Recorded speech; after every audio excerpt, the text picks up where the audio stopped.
44 y 45. Daniel 2, 44 y 45.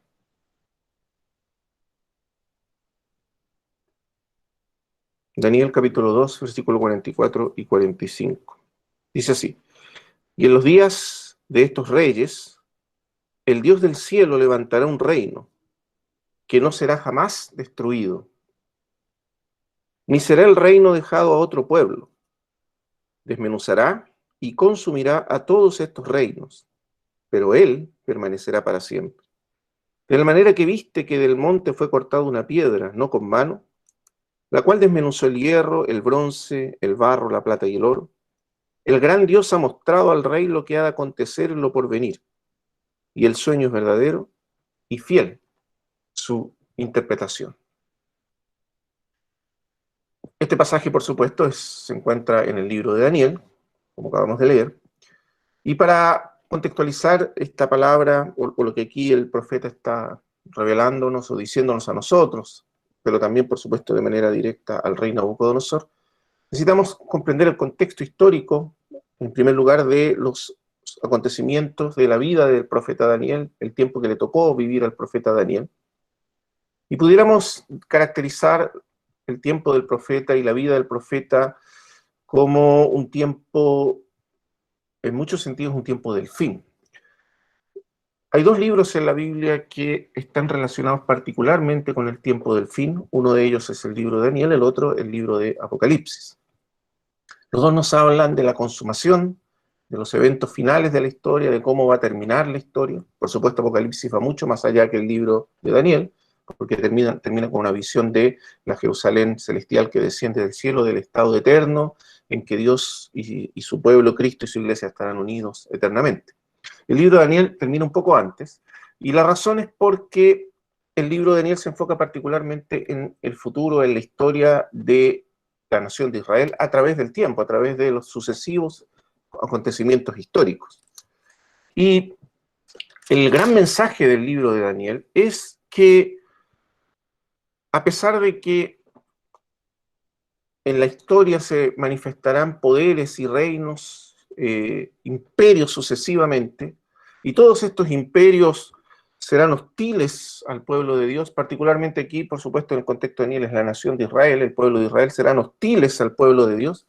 De todas maneras, Dios continúa gobernando, controlando la historia, y está de alguna manera llevando adelante, no de alguna manera, sino de hecho está llevando adelante su propósito eterno y está estableciendo su reino eterno a través de la historia, y a pesar de todos estos poderes que en muchas ocasiones se levantan de manera tan abrumadora y se oponen de manera tan abrumadora al reino de Dios y al pueblo de Dios.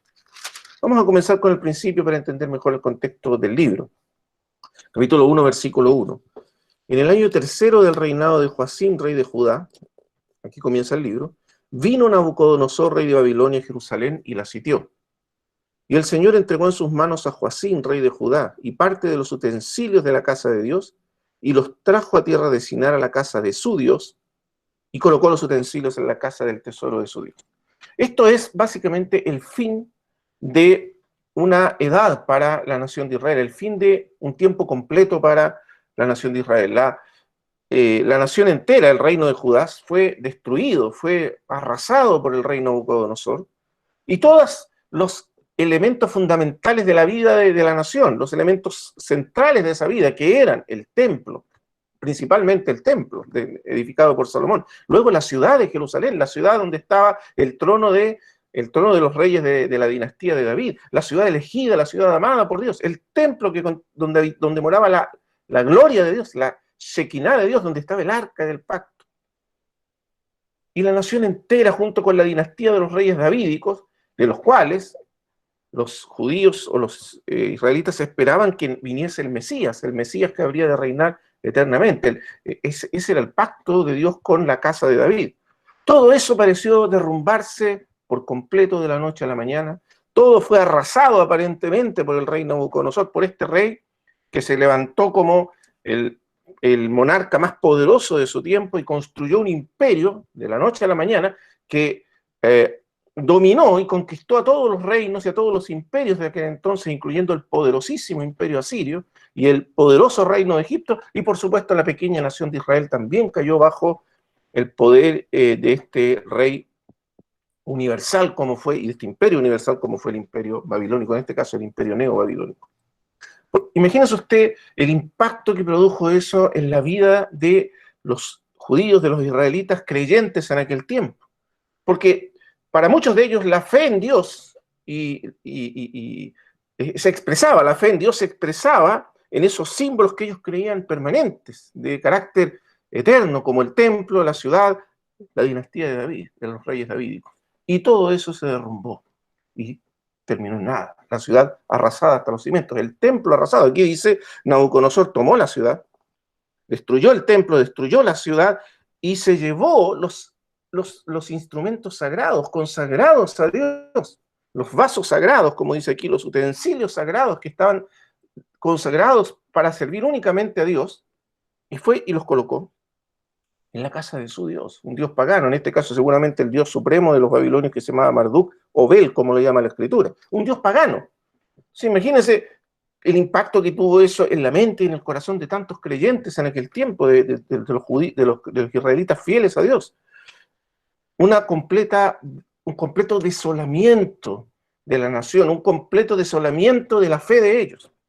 Es por eso que, entre paréntesis, esa expresión, el desolador o la desolación, ocurre tantas veces en el libro de Daniel, ahora mirando proféticamente hacia el futuro. Pero esa desolación total, él ya la vivió, él ya la experimentó en su tiempo, y en muchas maneras él participó anticipadamente de un tiempo del fin, de una tribulación gigantesca y de un tiempo del fin donde todo aquello que era fundamental fue derribado. Entonces, la pregunta es cómo continuar, cómo seguir adelante en un mundo que se vuelve completamente hostil. Además de eso, no solo la nación destruida, no solo el templo destruido, no solo los símbolos fundamentales de la fe derribados y destruidos, sino que además de eso, observe lo que ocurrió inmediatamente, él tomó cautivos a los israelitas y se los llevó a Babilonia. Ahora, particularmente no se llevó cautivo a todo el pueblo, era mucha gente para llevarse a Babilonia, sino que de manera selectiva separó a aquellas personas que eran más influyentes de las clases sociales más altas, los sacerdotes, las personas asociadas con la aristocracia o la monarquía, es decir, algo así como pudiéramos llamarlo la crema innata de la nación y de la sociedad judía. Eso se llevó cautivo Nabucodonosor. Porque él decía, si yo llevo cautivo a los líderes, si llevo cautivo a las personas más importantes, más representativas, entonces voy a acabar definitivamente con esta nación. Porque lo que quería el rey era literalmente acabar con la nación, destruir a la nación completa. Era un asolamiento total, no solo de los elementos materiales de la nación asociados directamente con Dios, como el templo, la ciudad, sino también la destrucción cultural, la destrucción completa de la nación, la destrucción del alma de la nación que estaba vinculada a su fe en Dios. Y observe, esa era su estrategia. Por eso el 3 dice, y dijo al rey Aspenaz, el versículo 3, jefe de sus eunucos, que trajese de los hijos de Israel, del linaje real de los príncipes, muchachos en quienes no hubiese tacha alguna de buen parecer, enseñados en toda sabiduría, sabios en ciencia y de buen entendimiento, e idóneos para estar en el palacio del rey, y que les enseñase las letras y la lengua de los caldeos. Aquí la idea no es simplemente que los instruyeran o los enseñaran, sino que los moldearan y los remoldearan para adaptarlos y conformarlos a la cultura, a la mente y a la religión de Babilonia. Esa era la idea, una completa adaptación a la cultura babilónica. Y eso quiere decir enseñar las letras y la lengua de los caldeos. Esa era la intención del rey Nabucodonosor. ¿Para qué? Repito, para destruir la cultura y destruir la conciencia y la identidad de la nación de Israel. Es una estrategia, en cierta medida, diabólica, maligna, lo que estaba detrás de estas acciones del rey Nabucodonosor. Y no solo eso, sino que además les ofrece una vida de príncipes en el palacio del rey, con toda la comida y el vino que se bebía en el palacio del rey, que eran, por supuesto, las mejores comidas de su tiempo. En cierto sentido, para estos jóvenes israelitas, Esto pudo parecer una cosa excelente, algo no pensado, porque arrancados de su tierra, arrancados de su gente, traídos a esta ciudad que era considerada la maravilla del mundo antiguo, ciudad esplendorosa, la ciudad más avanzada y más poderosa de su tiempo, y colocados en el palacio del rey más poderoso del mundo, y allí se les ofrece vivir una vida de príncipes, con la comida y con los manjares que se comían allí, con el vino que se veía allí. Sin duda cualquiera hubiera pensado que esto era lo mejor que podía pasar en una situación así. Pero observo con atención, porque aquí había una trampa. Es una trampa importante, fundamental. Y es que la comida de la mesa del rey y la bebida de la mesa del rey estaba asociada al culto, a la adoración de los dioses y los ídolos de Babilonia. En aquel tiempo todas las comidas eran de alguna manera eran cultos a los dioses. Y por eso entonces participar de esa comida era también participar del culto y de la adoración de los dioses de Babilonia, y era renunciar, abandonar la fe y la adoración que se debe al único verdadero Dios. Entonces, fíjese que aquí había una estrategia completa de destrucción de la nación de Israel, y lo más importante, destrucción de la fe, de la fe, de la fe en el Dios único, que era lo que sostenía, lo que era la esencia y el corazón de la nación, representada en ellos. Y por eso el versículo 6 dice: entre estos estaban Daniel, Ananías, Misael y Azarías, de los hijos de Judá. Estos nombres son importantes, se mencionan aquí porque son importantes, no solo porque son los nombres de los personajes protagonistas de la historia, que viene a continuación, sino porque los nombres en sí son importantes. Usted sabe que en la nación de Israel los nombres, en la cultura israelita, los nombres representan el carácter, la naturaleza de una persona. Y todos los nombres mencionados aquí están relacionados con Dios, es decir, todos están relacionados con el conocimiento de Dios y con la fe en el único Dios. Entonces, por ejemplo, Daniel significa Dios es mi juez. Y la palabra juez para los judíos, para los hebreos, no significaba solamente una persona que juzga en un tribunal, sino un gobernador o un gobernante. Por ejemplo, el libro de los jueces, obviamente los jueces de Israel del libro de los jueces no eran simplemente los que administraban justicia, eran los gobernantes, los líderes y los libertadores del pueblo. Entonces, Dios es mi libertador, Dios es mi dueño, Dios es mi rey. Esa era la identidad que proclamaba el nombre de Daniel. Y luego cada uno de los siguientes nombres es lo mismo, alguna característica, alguna cualidad del carácter divino, y significa que el carácter de ellos, la naturaleza de ellos estaba atada íntimamente y de manera completa al Dios de Israel. Entonces el versículo 7 dice: a estos el jefe de los eunucos puso nombres, puso Daniel Beltsasar, y a Ananías Sadrach, y a Misael Mesac, y a Azarías Abednego. Y lo que es interesante aquí es que cada uno de estos nombres está asociado a un dios babilónico. Entonces observe hasta qué punto intenta el rey Nabucodonosor y los babilonios arrancar del alma de la nación de Israel la fe en Dios, cambiando su nombre, lo que significa cambiando su carácter, su naturaleza esencial, su identidad esencial. Porque aquí quieren asociar sus nombres con los dioses babilónicos y asociar la identidad de ellos a los dioses babilónicos y no más al Dios único y verdadero, al Dios del pacto, al Dios de Israel, a Yahvé, de los ejércitos. Entonces, esto es una estrategia totalmente maligna que intenta desolar, arrasar la fe y arrancar del alma de ellos y de la identidad de ellos la fe en Dios. Pero observe entonces aquí uno de los versículos más importantes de este libro. Y Daniel propuso en su corazón no contaminarse con la porción de la comida del rey, ni con el vino que bebía. Pidió, por tanto, al jefe de los eunucos que no se lo obligase a contaminarse. En otras palabras, Daniel tomó una decisión radical.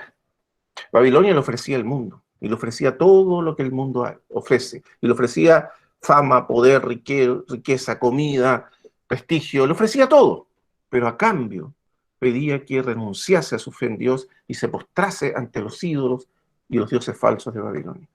Y Daniel dice: no voy a hacer eso. No me voy a postrar ante los dioses falsos de Babilonia. Él y sus amigos, no nos postraremos, seguiremos fieles a Dios, cueste lo que cueste, y venga lo que venga, a continuación como consecuencia de nuestra decisión. Usted lo va a ver más adelante, cómo ellos mantienen a lo largo de toda su vida esa fidelidad esencial a su Dios. Y como muchas veces esa fidelidad, esa negativa a postrarse ante los dioses de Babilonia, va a significar que van a ser expuestos incluso a la muerte. Pero aún así permanecen fieles en medio de una sociedad pagana, idólatra, hostil y ajena completamente al conocimiento de Dios. Hermanos amados, ¿por qué dijimos al principio que el libro de Daniel de alguna manera es un anticipo del tiempo del fin?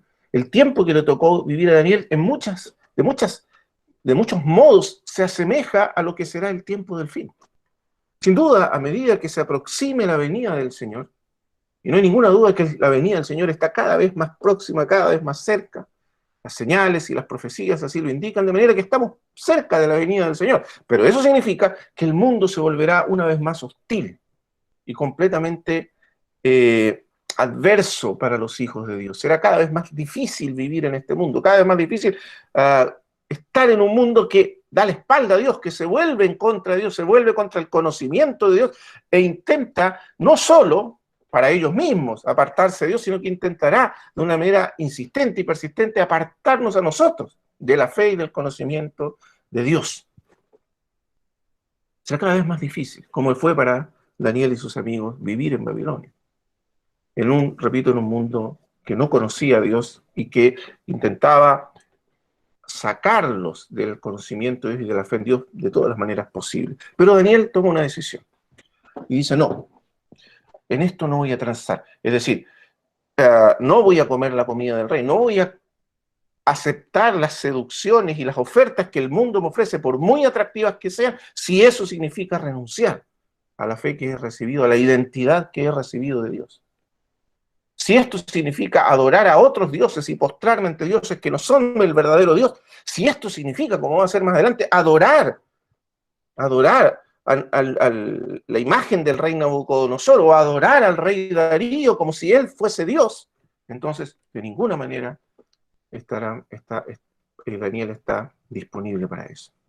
Entonces, ¿cuál es la actitud de Daniel? Porque una de las cosas que importa en el libro de Daniel y que también luego se menciona en el libro de Apocalipsis es la sabiduría y la prudencia para vivir en un mundo así. Necesitamos sabiduría de Dios. Y Daniel representa eso. Dios dio a Daniel y a sus amigos una sabiduría, una prudencia, un conocimiento que le permitió sobrevivir en ese mundo hostil y prosperar en ese mundo hostil y convertirse en un testimonio de Dios y del reino de Dios en ese mundo hostil. Y eso es maravilloso. Daniel podría haber tomado, por ejemplo, la actitud de encerrarse en su mundo, encerrarse en el mundo de los suyos, de su cultura, porque había muchos judíos que habían sido llevados cautivos allí, encerrarse y aislarse completamente de Babilonia. Pero Daniel no hizo eso. Daniel entró en Babilonia, vivió en los palacios de los reyes de Babilonia y los que vinieron después, pero nunca se contaminó con la cultura idólatra de Babilonia. Pero todo lo demás que él podía rescatar y usar para la gloria de Dios, lo usó. Tanto así que él y sus amigos se convirtieron en los más sabios de Babilonia. En las artes y en las ciencias y en los conocimientos de Babilonia, ellos superaron por 10 veces a todos los nativos de la ciudad y de aquel imperio. Es decir, se convirtieron en personas en todo sentido capaces de ayudar, de bendecir, de actuar con gracia en una nación y en un mundo hostil. Ahora, esto es muy importante, porque Daniel está reflejando en su actitud y en la actitud de sus amigos lo que Dios mismo le había pedido a su pueblo cuando fue llevado cautivo a Babilonia. En el capítulo 29 de Jeremías está la carta de Jeremías a los cautivos. Y en esa carta Dios le dice a los cautivos que son llevados a Babilonia, entre los cuales estaba Daniel, que en Babilonia tenían que asentarse, tenían que construir casas, tener hijos, prosperar en Babilonia, es decir, que no se encerraran en su amargura, en su pena, en su tristeza, que Dios estaba con ellos. Observen cómo comienza el libro de Daniel. El Señor entregó en sus manos a Joacim, versículo 2, capítulo 1, rey de Judá, y parte de los utensilios de la casa de Dios. En otras palabras, es la mano soberana de Dios, providencial de Dios, la que está detrás de todos estos acontecimientos, que pueden parecer tan terribles, tan catastróficos, tan desoladores, pero aún así Dios les dice, yo estoy con ustedes y es por mi voluntad y es por mi propósito, que probablemente ellos no entiendan en ese momento, pero es porque Dios está llevando adelante su propósito y su voluntad con su pueblo, que ellos han sido llevados cautivos a Babilonia. Es decir, que la mano soberana de Dios está aún por encima de los reyes y de los emperadores del mundo. Por muy poderoso que sea el imperio babilónico, ese imperio y Nabucodonosor no hubiesen podido hacer nada en contra de la pequeña nación de Israel si Dios no lo hubiese permitido y si no hubiese sido parte de la voluntad soberana de Dios el que eso así ocurriera. Ese es uno de los mensajes que corre a lo largo de todo el libro de Daniel. Dios es quien saca y pone reyes a voluntad. Dios es quien soberanamente gobierna sobre los reyes del mundo y sobre los tiempos y los imperios que vienen en la historia, y que eso sucede unos tras otros en la historia. Ninguno de ellos encarna la voluntad de Dios, ninguno de ellos encarna el reino de Dios, pero aún así Dios es soberano y continúa reinando y gobernando por detrás de todos los reyes y por encima de todos los reyes, y nadie puede reinar en este mundo, ni prosperar política y militarmente en este mundo si Dios así no lo permite. Pero en el corazón de todo está el pueblo de Dios. Y Dios está tratando con su pueblo. Y los ojos de Dios están sobre su pueblo. Y todos los acontecimientos de la historia, Dios los ordena para beneficiar y para cumplir su propósito con su pueblo. Ese es el mensaje del libro de Daniel. Entonces, aunque ellos están cautivos en Babilonia, ya no tienen poder político alguno, ya no tienen poder militar alguno, no tienen una tierra propia, no tienen una identidad nacional en este mundo físico, material. Pero es entonces cuando en Babilonia ellos aprenden que su identidad no es de este mundo, no es material, no es física, es espiritual, está dada por su pacto con Dios, por su relación con Dios, y que esa relación no se puede quebrar ni se puede romper por nada de lo que ocurre en este mundo. Y aunque ellos ya no tengan su templo, no tengan su ciudad, no tengan su dinastía de reyes davídicos, Dios está con ellos y por eso entonces serán preservados y guardados hasta el fin. Ese es el mensaje que está por detrás de toda la historia que se nos cuenta en el libro de Daniel. Entonces, Daniel y sus amigos se niegan a ser seducidos por Babilonia, seducidos por las atracciones que ofrece Babilonia a cambio de renunciar a su fe, seducidos por la idolatría a cambio de renunciar a su fe. Entre paréntesis, esta historia es una historia que se va a repetir hasta el final del tiempo. Y cuanto más nos acerquemos al tiempo del fin, más intensa será la presión del mundo, porque Babilonia es una figura del mundo, para que nos apartemos de Dios y nos rindamos a los dioses falsos del mundo. Particularmente en el tiempo del fin, como ustedes saben, vendrá un último gobernante, del cual todos estos otros gobernantes no fueron más que anticipaciones, como Nabucodonosor y los que vienen. Vendrá un último gobernante que se levantará para perseguir al pueblo de Dios, que se arrogará sobre sí títulos de divinidad y que querrá obligar a la tierra entera y al mundo entero a postrarse ante él y adorarlo como un Dios. Y en esa última batalla, en esa última confrontación, el mundo, Babilonia, otra vez tendrá un papel fundamental. En el capítulo 18 de Apocalipsis tenemos la visión de Babilonia como una gran ramera que está sentada sobre esta bestia que es este poder demoníaco, el anticristo final. Pero lo que importa allí, hermanos, es observar esto. El nombre de Babilonia, que es Babilonia la Grande, la madre de las rameras, de todas las rameras, y las abominaciones de la tierra. Y en su mano tiene un cáliz de oro lleno de las abominaciones de la tierra. Esa palabra es muy importante en el lenguaje judío. Usted la va a encontrar en el libro de Daniel, porque la palabra abominación para los judíos y los hebreos significa idolatría, es sinónimo de idolatría. Entonces, ¿qué promueve esa gran Babilonia, esta prostituta universal? Es la idolatría, lo que ella promueve es la idolatría. ¿Y por qué aparece descrita como una prostituta o una ramera?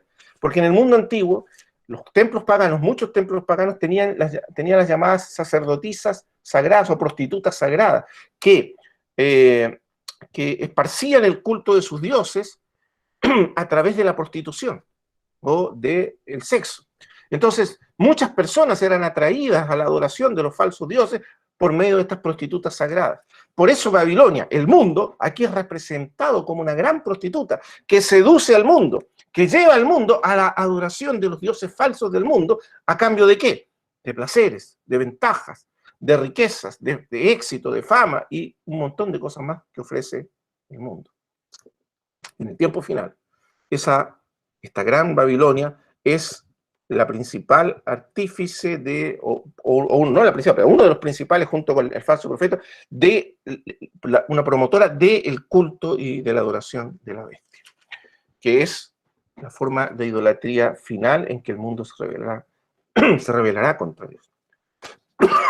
Pero en el tiempo de Babilonia, en el tiempo de Daniel, ya tenemos un anticipo de ese mundo que vendrá, que ya vino, que ya está aquí. No es que va a venir mañana, ya estamos en un tiempo final, en un tiempo donde los hombres y las mujeres del mundo serán seducidos de una manera cada vez más intensa para rendirse a los dioses falsos, ante los dioses falsos del mundo, y especialmente a este último gobernante que se presentará como un dios ante los ojos del mundo. Y entonces, por eso el libro de Daniel se torna tan importante en este tiempo. Ahora, Daniel y sus amigos se niegan a ser parte de eso. Ellos dicen, estaremos en Babilonia, porque la carta de Jeremías a los cautivos dice, quédense en Babilonia, planten en Babilonia, construyan casas, tengan hijos, multiplíquense. Y después dice, y procuren la paz de esa ciudad, a la cual yo sí hice transportar. Y bendigan esa ciudad. Y sean de bendición para esa ciudad. Observe qué interesante. Por un lado, ellos no deben contaminarse con la idolatría de la ciudad. Pero por otro, no tienen que separarse de la ciudad, no tienen que apartarse, sino que tienen que ser parte de la vida de esa ciudad y procurar siempre bendecir a esa ciudad. Es decir, estar en el mundo, pero no ser del mundo. Vivir en el mundo, participar, bendecir a los hombres y mujeres del mundo, pero nunca contaminarse con la idolatría y el paganismo y la oscuridad del mundo. Esa es la posición de los hijos de Dios en el mundo. Entonces, cuando llegan los tiempos de adversidad y de oposición, nuestra misión no es levantarnos en contra del mundo como si el mundo fuese nuestro enemigo, como si la gente del mundo fuese nuestro enemigo, sino percibir que nuestra batalla, como dice Pablo, no es contra carne ni sangre, no es contra los poderes humanos que hay en el mundo, no es contra las instituciones del mundo, no es contra los reyes paganos, idolátricos del mundo. Ellos no son nuestros enemigos, sino que es contra principados, contra potestades. Eso es lo que va a entender Daniel después atrás. Hay poderes, hay principados, hay poderes demoníacos que están operando en el mundo por detrás de todas estas instituciones humanas y estos imperios humanos. Esos son nuestros verdaderos adversarios, como dice Pablo. Pero nuestra posición en el mundo es amarlos, es buscar la paz. La paz significa en griego, en hebreo es shalom, que significa la prosperidad, el florecimiento de la vida humana, hasta donde sea posible, pero nunca cediendo y postrándonos ante los dioses del mundo. Es una posición difícil. Es por eso que la palabra clave aquí es prudencia, sabiduría y prudencia. Daniel estaba lleno de sabiduría y de prudencia. Dios le dio a él y a sus amigos sabiduría y prudencia sobrenatural para comportarse y conducirse en un mundo hostil que se rebela contra Dios, que reniega a Dios, que incluso quiere arrancarles la fe de Dios del corazón, que se opone a la fe que ellos tienen, pero que de todas maneras continúa siendo amado por Dios y continúa siendo objeto del amor de Dios, las personas del mundo. Sabiduría y prudencia. Entonces, uno puede ver cómo, no lo vamos a ver hoy día, pero puede ver cómo Daniel se comportó de manera prudente y sabia durante toda su vida. Por un lado, nunca cedió a las imposiciones y a las demandas del mundo y a la seducción del mundo, pero por otro lado siempre procuró bendecir, y por eso pudo estar allí, incluso en presencia del rey más poderoso de su tiempo, de los reyes más poderosos de su tiempo, porque luego de Nabucodonosor vino Belsasar, y después vino Darío, y después vino Ciro, y después vino, un sinfín de reyes más, Darío III. Todos ellos fueron tocados por la gracia y por la sabiduría de Dios a través de Daniel. Y de alguna manera Daniel contribuyó a que este mundo, que no puede ser redimido, ni reformado, ni transformado a imagen del reino de Dios, nunca lo será, pero de alguna manera se volvió menos maligno, menos oscuro, menos tenebroso por la influencia que Daniel y sus amigos tuvieron en esos reinos y en esos imperios. Y esa siempre debe ser la posición de la iglesia en el mundo. Vosotros sois la luz del mundo, vosotros sois la sal de la tierra. Hermanos, si la iglesia no hubiera estado sobre la tierra estos últimos 2000 años, las condiciones del mundo serían enormemente peores y más crueles y terribles de lo que son en la actualidad. El Evangelio y la iglesia que predica el Evangelio han hecho que el mundo sea un lugar menos malo, menos terrible para vivir de lo que era antes de que la iglesia trajese el mensaje de Jesucristo al mundo, antes de que el pueblo de Dios estuviera en el mundo. Pero aún así, el mundo no puede ser redimido ni transformado en su esencia, porque el mundo es radicalmente, es radicalmente pecaminoso y está opuesto a Dios y a su voluntad y a sus propósitos. Entonces, vamos a ir al capítulo 2 ahora, con fue una larga introducción, pero era necesaria para entender el capítulo 2. El rey Nabucodonosor tiene un sueño desconcertante, un sueño inexplicable para él. El rey estaba pensando durante la noche y se puso a pensar en su cama, no sé, se desveló y empezó a pensar qué habría de pasar después de él. Él era el rey más poderoso del mundo. Entonces, ¿qué pasaría cuando el rey, cuando él muriera? ¿Qué vendría después? Bueno, una pregunta que en general todos los seres humanos nos hacemos, ¿verdad? ¿Qué va a ser después de nosotros? Pero este era un rey poderoso y se preguntaba si su reino, si Babilonia. Recuerden el orgullo que sentía el rey por Babilonia. En el capítulo 4 está la historia de cómo el rey estaba completamente envanecido y lleno de vanagloria respecto a su ciudad, a la ciudad que él había construido. Cuando él dice, no es esta la gran Babilonia que yo edifiqué, y de hecho Babilonia era la ciudad más extraordinaria de su tiempo. Entonces se preguntaba, ¿durará mi reino? ¿Durará esta ciudad que yo construí? Etcétera, etcétera. Y tuvo un sueño. Y en ese sueño él veía, bueno, en realidad él primero llama a los sabios y les dice, quiero que me interpreten el sueño. Y los sabios le dicen, bueno, cuéntenos el sueño. Y el rey les dice, no, ustedes díganme lo que yo soñé y díganme también la interpretación, porque así yo voy a saber que no están tratando de engañarme. Si ustedes son capaces de decirme lo que yo soñé y además la interpretación, entonces ciertamente ustedes son personas sabias y personas que realmente entienden de sueños y de interpretaciones de sueños.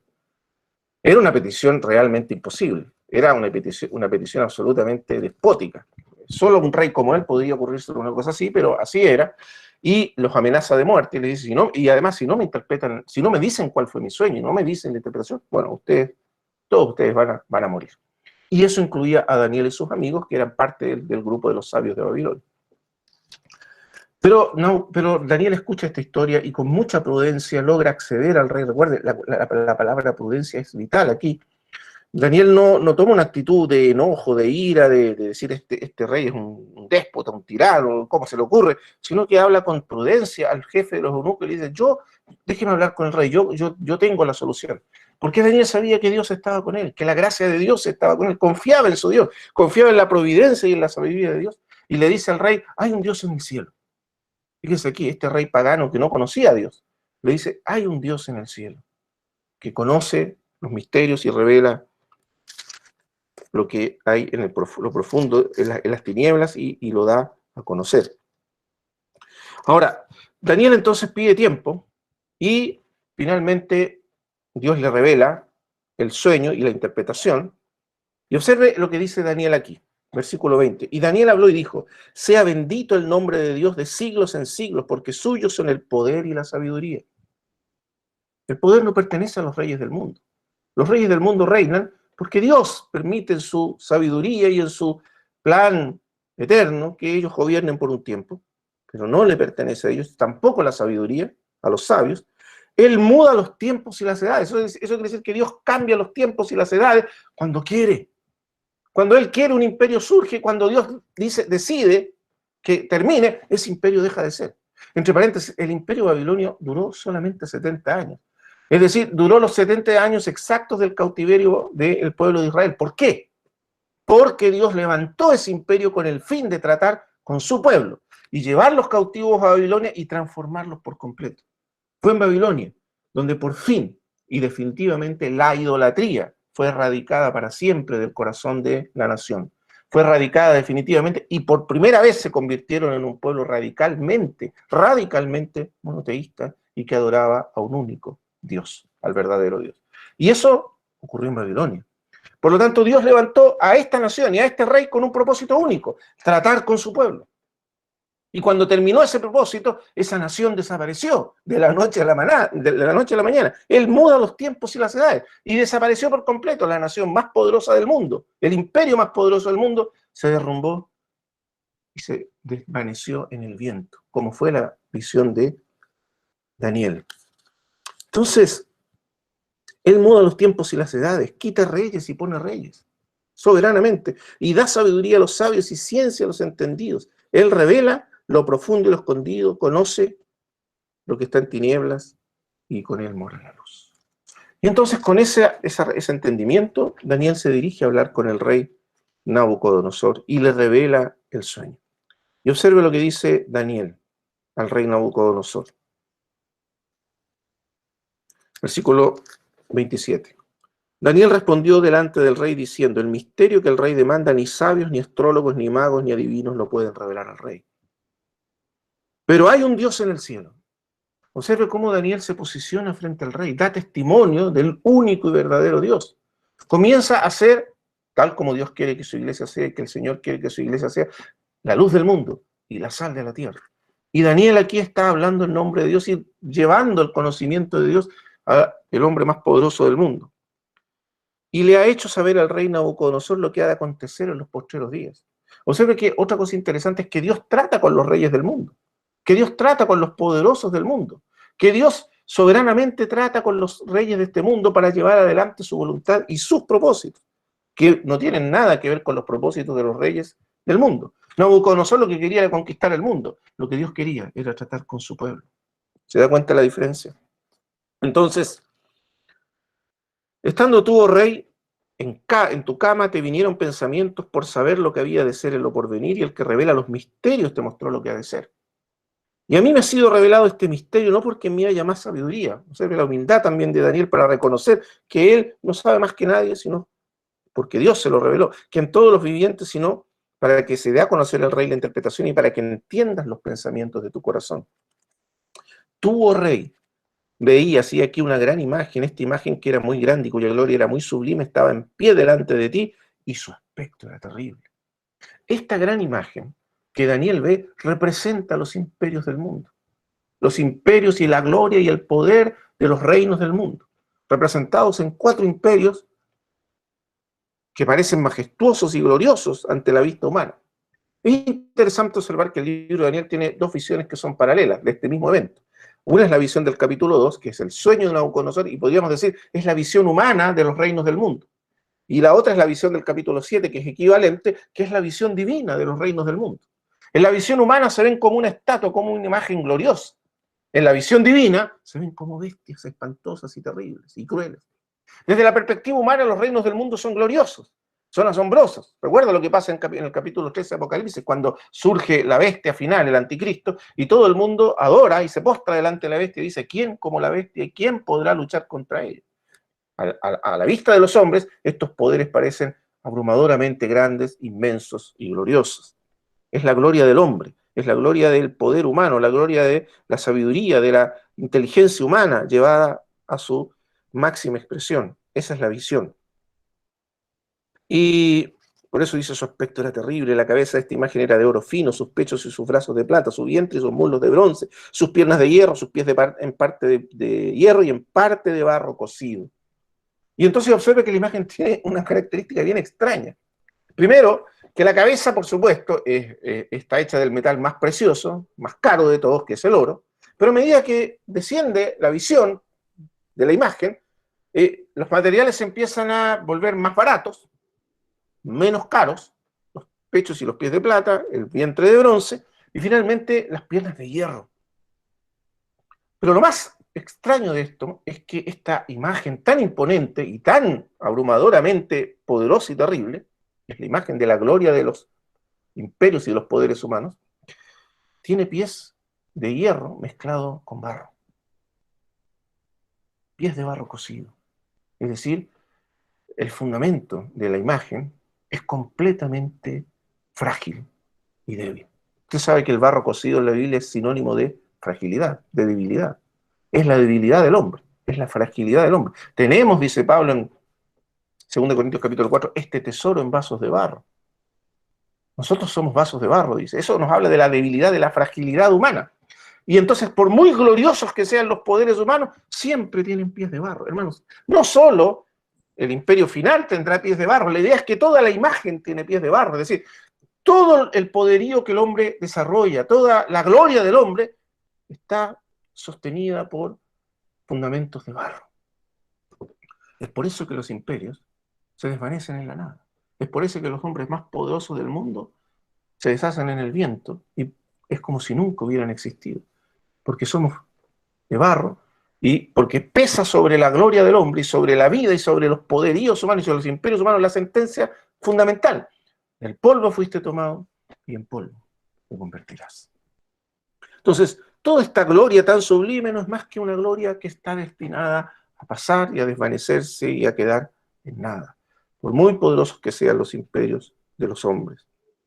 Entonces dice, estabas mirando, versículo 34, hasta que una piedra fue cortada no con mano. Esto es muy importante, porque lo que quiere decirnos Daniel es que, por un lado, no hay reyes que surjan en la historia del mundo sin la voluntad de Dios. Incluso los reyes más malvados y perversos aparecen en la historia como bajo la voluntad permisiva y soberana de Dios para que cumplan una función que muchas veces ellos ni siquiera entienden y desconocen, y por supuesto que va en contra de sus propios propósitos y voluntades. Es decir, no es que Dios esté identificado con ellos ni con sus actos ni con sus intereses, sino que Dios actúa soberanamente a través de ellos para llevar adelante su propósito y su voluntad. Para ponerlo en términos más simples, usted recuerda cuando dice la Escritura, la oración del capítulo 4 de Hechos, cuando dice, ¿cómo tuvo Dios? Ahora los creyentes dicen, ¿cómo Dios actuó para que en esta concertación de reyes y poderes que se levantaron contra Dios, contra el Señor Jesucristo, Herodes, Poncio Pilato, los gentiles, el pueblo de Israel, todos ellos se concertaron para producir la muerte del Señor? Pero a través de esa acción tan maligna, Dios produjo la salvación y la redención del mundo por la muerte de Jesucristo en la cruz. Esa es la idea que está por detrás de todo esto que estamos hablando. Entonces, aquí dice que estabas tú mirando hasta que una piedra fue cortada no con mano. Esa piedra cortada no con mano es lo más importante de todo el libro de Daniel y por supuesto de toda la historia humana. Es una piedra que surge, que viene, que golpea, por decir así, en la historia de la humanidad, en los pies de la imagen, de la gloria del hombre, y la desmenuza y la deshace. Es una piedra que no viene y no surge de la acción humana, del poder humano, de la capacidad humana, ni de los reinos del mundo. Es una piedra que viene de arriba, es una piedra celestial, divina. Es la intervención del reino de Dios. El significado de esto es que el reino de Dios no surge de los reinos humanos, no emerge de la acción humana, no emerge del poder político ni militar de los hombres. El reino de Dios viene de arriba, viene desde el cielo, se establece sobrenaturalmente y por una acción divina, por una intervención divina, exclusivamente de Dios en la historia del mundo. Y por lo tanto el reino de Dios nunca podrá ser identificado con ningún rey de este mundo, ni con ningún poder de este mundo, político, militar, económico, con ningún imperio de este mundo, porque viene de arriba. Es una piedra cortada no con mano, no viene como producto de la acción de la mano del hombre, esa es la idea. Entonces, esa piedra cortada no con mano, que al principio parece tan insignificante, tan pequeña, y nosotros ya sabemos de quién está hablando el profeta, ¿verdad? El profeta no sabía de lo que estaba hablando en ese tiempo, pero nosotros ya lo sabemos. Esa piedra cortada no con mano es el Señor Jesucristo, es el bendito Señor. El Verbo se hizo carne, pero cuando vino al mundo no vino como una gran roca, sino que vino como una pequeña piedra. Vestido de humanidad, vestido de la fragilidad y la debilidad de un hombre común y corriente, pero tan poderoso y tan sublime como para establecer un reino que no será destruido. Entonces, Daniel ve la piedra, y esa piedra, dice, hirió a la imagen en sus pies de hierro y de barro cocido, versículo 34, y los desmenuzó. Qué cosa tremenda, hermano. Tan grande es la gloria del hombre, tan sublime que parece el poderío del hombre. Pero cuando esa piedra golpea la imagen, esa imagen se desvanece, se deshace y queda en nada, es desmenuzada completamente.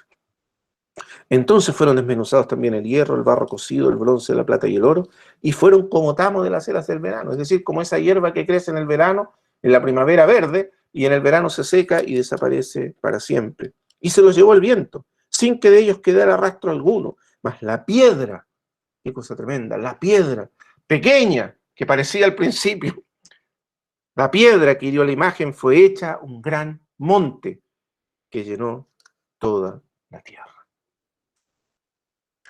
Y ahora viene la interpretación del sueño.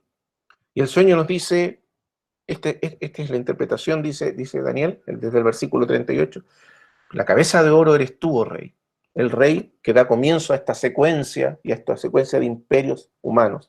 La cabeza de oro eres tú. Y Dios te ha dado dominio y poder, otra vez la insistencia. Tú no estás allí en esa posición porque tú lo ganaste, tú lo conseguiste. Dios te ha dado esa posición. Recuerde, ese es un énfasis constante del libro. Dios te puso en esa posición y Él te dio dominio y Él te dio poder y autoridad para que reines de esa manera. Después de ti se levantará un reino inferior al tuyo. Y ese es el reino de los dos brazos de plata, que son los que vendrá a ser el imperio medo-persa. Luego un tercer reino de bronce, que será el imperio de Alejandro, el imperio griego. Y después, y ese dominará toda la tierra porque el imperio de Alejandro fue el más vasto en términos de extensión territorial de todos esos imperios. El cuarto reino será fuerte como hierro. Este es el imperio romano. Y como hierro desmenuza y rompe todas las cosas, desmenuzará y quebrantará todo. Y la característica del imperio romano fue eso, la fuerza militar, el poderío militar. Las legiones romanas eran invencibles y entonces derrotaron y aplastaron y desmenuzaron a todos los reyes y los reinos y las naciones de su tiempo, y entre ellos la nación de Israel, el reino de Judá. Y lo que viste de los pies y los dedos en parte de barro cocido de alfarero y en parte de hierro será un reino dividido. Este es el reino final, el reino dividido, el reino de la segunda venida del Señor. Vas a ver en él algo de la fuerza del hierro, así como viste hierro mezclado con barro cocido, etc. Pero lo que quiero que nos fijemos ahora es en el versículo 44. Habrá un reino final que será un reino dividido, un reino de alianzas frágiles y débiles, un imperio formado de alianzas humanas, de reyes, de gobernadores del mundo que serán frágiles y fuertes al mismo tiempo. Y el versículo 44 dice, y en los días de estos reyes, el Dios del cielo levantará un reino que no será jamás destruido. Ni será el reino dejado a otro pueblo, desmenuzará y consumirá a todos estos reinos, pero él permanecerá para siempre. De la manera que viste que del monte fue cortada una piedra, no con mano, la cual desmenuzó el hierro, el bronce, el barro, la plata y el oro, el gran Dios ha mostrado al rey lo que ha de acontecer en lo porvenir, y el sueño es verdadero y fiel su interpretación. Entonces Daniel le dice al rey, interpretando el sueño, que Dios le ha mostrado cuál es el propósito de Dios a través de la historia. Vendrán sucesivos imperios, poderosos imperios, imponentes imperios, avasalladores, que además, porque lo que está por detrás aquí también es la historia de la nación de Israel, que además mantendrán sometida a la nación de Israel, al pueblo de Dios bajo su poderío, pero todo esto por una acción soberana de Dios. Pero Dios no estará identificado ni representado, Dios mismo, por ninguno de esos imperios, ninguno de esos reinos, porque lo que Dios está haciendo es levantar un reino eterno, un reino que no será destruido, un reino que vendrá desde el cielo eterno, un reino que no será destruido ni será dejado a otro reino. Y ese reino llena toda la tierra, es un reino que no pasará. Esto, hermanos, es tan importante en estos tiempos. Cuando se levantan poderes políticos que son contrarios a los hijos de Dios, se levantan poderes políticos y gobernantes y presidentes y corrientes que se oponen al reino de Dios, que se oponen a la fe, que incluso quieren establecer leyes que van en contra de la palabra de Dios, que van en contra de la ley divina, por supuesto que aflige el corazón. Y cuando esos poderes crecen y toman dominio de las sociedades, por supuesto, eso coloca a los creyentes en una posición tan aparentemente desventajosa. Pero el mensaje del libro de Daniel es vencer que esos reinos son temporales, que no son para siempre, que Dios está soberanamente en control de la historia y que Dios está involucrado para establecer su propio reino, que no se puede identificar con ninguno de estos reyes ni de estos poderes que finalmente se desvanecerán en la historia. Ahora, quisiera que termináramos leyendo el capítulo 7, porque repito, el capítulo 2 nos presenta la visión humana de los reinos del mundo, y el capítulo 7 nos presenta una visión divina, cómo ve Dios estos poderes. Y vean que la visión es tan radicalmente diferente. Desde la perspectiva humana es una imagen gloriosa y sublime, desde la perspectiva divina son bestias que surgen sucesivamente en la historia del mundo, bestias terribles, destructivas. Una de ellas es un león devorador, el otro es un oso que aplasta y consume y devora carne, el tercero es un leopardo, el imperio griego es comparado con un leopardo veloz que también rápidamente domina el mundo entero, y el cuarto es simplemente indescriptible, es una bestia espantosa, terrible, no se compara con ni siquiera un animal conocido, que tenía grandes dientes de hierro y devoraba y desmenuzaba y las sobras hollaba con sus pies. Esto nos habla de cómo ve Dios los imperios humanos. Detrás de toda esa gloria que parece tan sublime, lo que hay, y de toda esa fuerza y ese poder que uno ve visiblemente, lo que hay es un corazón humano pecaminoso, corrupto, bestial, dominado por pasiones y deseos pecaminosos y muchas veces inspirados por poderes demoníacos. De esa manera entonces ve Dios los reinos del mundo. Y entonces ve Daniel esta visión ahora, el capítulo 7, y la visión es equivalente, es similar, pero aquí la visión avanza y se nos presenta algo más respecto a lo que va a ocurrir. Al final de la historia, en el último reino, ese reino dividido, surge este hombre de pecado, que es el anticristo, que aparece allí descrito como el cuerno pequeño, un cuerno pequeño, que blasfemaba contra Dios y perseguía a los santos. Pero finalmente el 10 dice, un río, el 9, perdón, dice, estuve mirando hasta que fueron puestos tronos. Y se sentó un anciano de días, cuyo vestido era blanco como la nieve y el pelo de su cabeza como lana limpia, su trono llama de fuego y las ruedas del mismo fuego ardiente. Un río de fuego precedía y salía de delante de él. Millares de millares le servían y millones de millones asistían delante de él. El juez se sentó y los libros fueron abiertos. Yo entonces miraba a causa del sonido de las grandes palabras que hablaba el cuerno. Miraba hasta que mataron a la bestia y su cuerpo fue destrozado y entregado para ser quemado en el fuego. Habían también quitado a las otras bestias su dominio, pero les había sido prolongada la vida hasta cierto tiempo. Miraba yo en la visión de la noche y aquí con las nubes del cielo. Esta es la misma piedra que está en el capítulo 2, pero observe que distinta es la visión. Ahora se nos aclara la identidad de la piedra, cortada no con mano. Miraba yo en la visión de la noche. Y aquí con las nubes del cielo venía uno como un hijo de hombre que vino hasta el anciano de días y le hicieron acercarse delante de él. Entonces, el profeta ve que en medio de este tumulto y de estos poderes bestiales que dominan y desolan al mundo y arrasan el mundo, se establece un trono, hay un trono establecido en el cielo, tal como lo ve luego, mucho tiempo después, Juan en el Apocalipsis, capítulo 4. Hay un trono establecido en el cielo, un trono sublime, un trono que domina sobre todo, que reina sobre todo. Dios, que es aquí el anciano de días, está en control de toda la historia. Nada puede ocurrir por fuera de su voluntad soberana, nada puede oponerse a su voluntad soberana, nada puede resistir su voluntad soberana y su autoridad en la historia del mundo. Eso es lo que le dice Daniel a los propios reyes del pasado, cuando se enfrenta a Belsasar, le dice, el rey que en cuya mano están tus tiempos, cuyos son todos tus caminos, el Dios que domina tu vida, que gobierna tu vida, que es Señor total sobre tu vida, que es dueño de tu vida y la vida de todos los reyes de este mundo, que saca y pone reyes a voluntad. O como dice Nabucodonosor, luego de esa experiencia terrible en que Dios trató con él y estuvo loco durante 7 años, le dice Dios,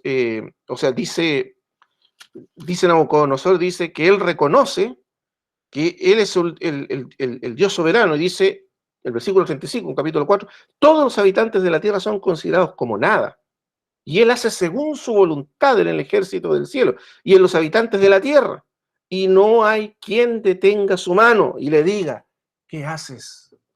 Y está diciendo esto el rey más poderoso de su tiempo en el mundo. No hay quien se oponga al Dios Altísimo ni a su voluntad soberana en la historia del mundo. Entonces, ese es el anciano de días. Eterno, por eso de días, es eterno. Su dominio es eterno, su reino es eterno, su reino no tiene fin, no tiene principio ni fin. Es eterno, es tan eterno como él mismo, y ese reino nunca pasará.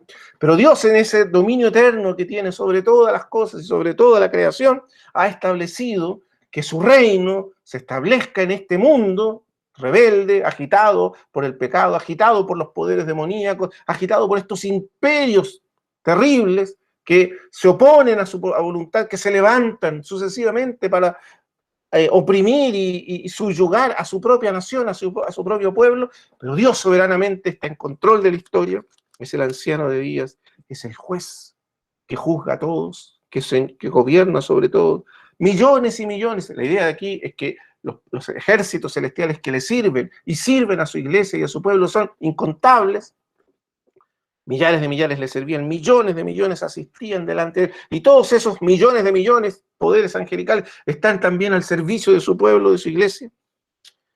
Y este cuerno pequeño que ahora parece ridículo, a propósito está mostrado así en la visión, hay una intercalación aquí. Primero el cuerno se levanta y habla grandes cosas y parece tan poderoso, pero cuando aparece el anciano de días y ese reino y ese trono tan sublime, el cuerno simplemente parece absurdo, parece ridículo. Y esa es la idea, porque así son los poderes y los reyes del mundo cuando se levantan contra Dios y blasfeman de Dios y se levantan contra la voluntad y el pueblo de Dios, no son más que este pequeño cuerno vociferante que no tiene ningún poder contra el único y verdadero Dios. Pero el versículo 13 dice, miraba yo en la visión de la noche, y aquí con las nubes del cielo venía uno como un hijo de hombre. Qué cosa tremenda, hermanos. Esta es la visión central, porque estas son las palabras que el mismo Señor Jesucristo va a recoger para sí. Cuando el Señor fue llevado ante el sumo sacerdote para ser juzgado, y fue acusado de blasfemar, de decir cosas contra el templo, para crucificarlo. El sumo sacerdote en un momento le dice, te conjuro por el Dios Altísimo, ¿eres tú el Cristo, el Hijo del bendito? Dinos abiertamente si eres el Cristo. La idea era que si lo confesaba, lo pudiesen condenar a muerte. Y Jesús le dice, tú lo has dicho. Pero mira lo que dice a continuación. Y veréis al Hijo del Hombre, sentado a la diestra del poder de Dios, y viniendo en las nubes del cielo. Y cita exactamente Daniel capítulo 7, versículo 13. Miraba yo en la visión de la noche, y aquí con las nubes del cielo venía uno como un hijo de hombre que vino hasta el anciano de días y le hicieron acercarse delante de él.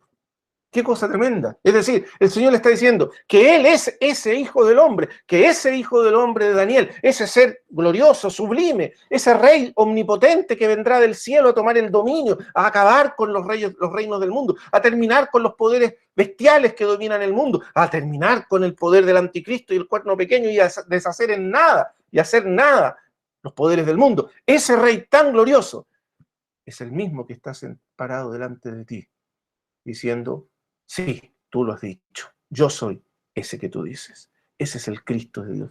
Pero era necesario primero, como el mismo profeta Daniel lo dice en el capítulo 9, que el Mesías príncipe muriera para traer la justicia eterna y perdurable, para expiar el pecado, para terminar con la rebelión, para terminar con la maldad y el pecado que destruye al mundo y que es la raíz de todos estos poderes bestiales, para acabar con la transgresión, para expiar a la nación de Israel, para rescatarla para siempre del poder del pecado. El Mesías príncipe, el Rey eterno, el Hijo del Hombre, debía primero morir en una cruz, para luego levantarse glorioso y poderoso de entre los muertos, victorioso de entre los muertos, y ascender a los cielos y recibir del Padre ahí, entonces, todo poder, toda autoridad y todo dominio sobre los reinos del mundo. Y ese es el Hijo del Hombre exaltado. Entonces, él ve el momento en que Cristo asciende a los cielos, el Hijo del Hombre resucitado de los muertos, que ha vencido al pecado, que ha vencido a la muerte, que ha vencido a todos los poderes demoníacos y los ha avergonzado y los ha reducido a nada en la cruz. Ahora asciende victorioso y viene ante el anciano de días y recibe dominio, gloria y reino, para que todos los pueblos y naciones y lenguas le sirvieran. Este es el Rey y este es el reino que Dios ha preparado para que sea eterno y no sea jamás destruido. Su dominio es dominio eterno, que nunca pasará, y su reino uno que no será destruido. Todos los reinos del mundo pasarán, todos los poderes del mundo pasarán, todas las instituciones políticas de la historia pasarán, pero este reino será eterno y para siempre. Lo que nos quiere decir el profeta es que nuestros ojos, nuestro corazón, aunque estamos en Babilonia, aunque estamos en el mundo, aunque servimos en el mundo y procuramos la paz del mundo y ayudamos a los hombres del mundo y bendecimos al mundo, nuestro corazón nunca debe estar identificado con los reyes y los reinos del mundo. Daniel prosperó en Babilonia, sirvió a Nabucodonosor, pero Nabucodonosor pasó y se hizo polvo en el viento. Sirvió a Belsasar, pero Belsasar pasó y fue polvo en el viento. Sirvió a Darío y a Ciro, los grandes reyes persas, pero fueron como nada y se deshicieron en el viento. Pero el verdadero rey de Daniel era este rey eterno, era el Hijo del Hombre, que él mismo verá después en una visión gloriosa parecida a la de Juan en el capítulo 10. Verá otra vez la visión del Hijo del Hombre como la visión de Juan, con el rostro como un relámpago, con los ojos como llama de fuego, con los pies como bronce bruñido. Verá la visión de Cristo glorioso, dominando la historia, en el centro de la historia. En comparación con él, todos los reyes del mundo y los poderes del mundo son insignificantes, son nada. Cuando tenemos una visión de Cristo y de su gloria, todo lo demás se vuelve simplemente insignificante, vacío y carente de poder. Esta es la visión que domina el corazón del profeta. Es la visión que Dios quiere transmitirnos. Aquí está y aquí debe estar nuestra identidad, nuestra esperanza. Nosotros debemos estar identificados con este reino, no con ningún reino del mundo. Debemos cooperar y ayudar hasta donde se pueda a los reyes del mundo, pero debemos saber que todos ellos son reyes, que no pueden encarnar el reino de Dios y nunca podrán encarnarlo.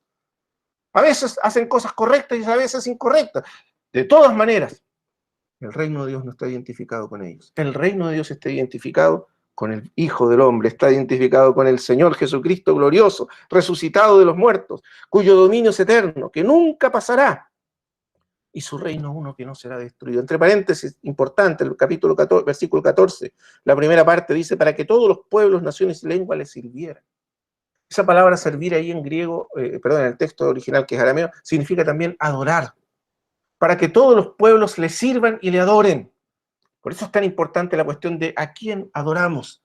Y nosotros solo adoramos al verdadero Dios encarnado en Jesucristo. Daniel se turba, es una visión tan extraordinaria, tan grande, tan gloriosa, y pide una explicación. Y el ángel le dice lo siguiente. Terminamos aquí, hermanos amados. Estas 4 grandes bestias son 4 reyes que se levantarán en la tierra. Después, pero este después, por supuesto, significa, tiene los 2000 años de historia de la iglesia hasta ahora. Después de eso, de que estos 4 reinos se levanten, porque estos 4 reinos están relacionados con la historia particular de la nación de Israel. Después de eso la nación, el último imperio, destruye la nación, esparce la nación por el mundo, destruye Jerusalén, y recuerda lo que dijo el Señor, y Jerusalén será hollada por los gentiles hasta que los tiempos de los gentiles se cumplan. Cuando Israel vuelva a su tierra, cuando Jerusalén sea recuperada completamente, habrán terminado los tiempos de los gentiles. Habrán terminado los tiempos de la disgregación del poder del pueblo santo, como dice Daniel al final. Y entonces, una vez más, estaremos ya acercándonos al tiempo del fin. Entonces, tuve deseo de saber, dice, estas 4 grandes bestias son 4 reyes que se levantarán en la tierra, hasta el Imperio Romano. Después de todo, hasta que Israel vuelva a ser restablecida y Jerusalén restablecida, después recibirán el reino los santos del Altísimo. Quiero que nos fijemos aquí porque esto es lo más importante. Y poseerán el reino hasta el siglo, eternamente y para siempre. Entonces, la interpretación que le da el ángel es que la visión del Hijo del Hombre que viene hasta el anciano de días y recibe dominio, poder y autoridad suprema y un reino eterno, en esa visión, él no solo ve al Hijo del Hombre como una figura individual. La interpretación del ángel es que ese Hijo del Hombre no es simplemente una figura individual, es una figura colectiva, es una figura corporativa, es decir, es Cristo y su iglesia, formando una sola entidad, una sola cosa. Cuando Cristo recibe el reino, todos nosotros recibimos el reino juntamente con Él, porque por eso dice, juntamente con Él nos resucitó y asimismo nos hizo sentar en lugares celestiales con Cristo Jesús. Nos hizo sentar juntamente con Él. Y entonces ahora, aunque eso es espiritualmente hablando un hecho real hoy día, y ya estamos reinando espiritualmente con Cristo, vendrá el día en que cuando Él descienda del cielo se cumplirán estas palabras: el reino y la majestad de los pueblos y de las naciones y de la tierra será dado al pueblo de los santos del Altísimo. Ese es el reino eterno. Es el reino de Cristo y su pueblo. Es el reino de Cristo y los suyos, que reinarán para siempre. Hermanos amados, esta es la visión gloriosa del Evangelio de Juan. Y es la visión gloriosa del libro de Apocalipsis y también del libro de Daniel. Dios está preparando un reino. En el capítulo 25 de Mateo, el Señor nos dice que cuando Él reúna a todas las naciones, juntará a las naciones y separará a los cabritos de las ovejas, y a los de la derecha, que son las ovejas, les dirá: venid benditos de mi Padre, heredad del reino que tengo preparado para vosotros desde la fundación del mundo. Ese es el reino al que pertenecemos. Es el reino que estamos llamados hoy día a encarnar y a expresar en nuestras palabras y nuestras obras. Con ese reino estamos identificados. A ese reino pertenecemos. Estamos en el mundo, pero no somos del mundo. Somos como los judíos en Babilonia, extranjeros y peregrinos. Estamos en la tierra, vivimos en la tierra, formamos familias en la tierra, crecemos en la tierra, pero nuestro corazón no está en la tierra. Nuestro corazón está en el cielo, está con el Rey que viene, está con el Rey que reina a la diestra de la majestad de las alturas, está con el Rey que está esperando para venir a este mundo a establecer definitivamente su autoridad y su reino y reinar con los suyos para siempre. Hermanos, que nuestro corazón en estos días, en todos los días que vienen, puedan volverse hacia los cielos, volverse hacia el Rey que viene, volverse hacia el Rey triunfante, hacia el reino eterno, al reino que nunca será destruido, y descansar unido a ese reino, como lo hizo Daniel.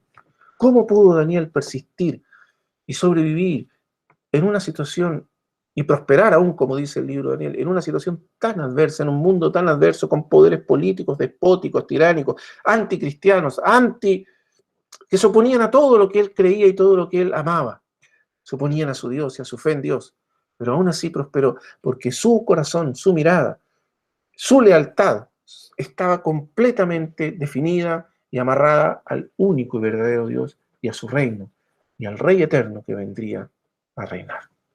Que ese sea también nuestro corazón, que allí esté agarrado y esté firme nuestro corazón, y que sea nuestra la actitud también, y la prudencia y la sabiduría y la fidelidad radical del profeta Daniel en un mundo que, repito, se vuelve cada vez más oscuro y hostil al pueblo de Dios y a la voluntad de Dios.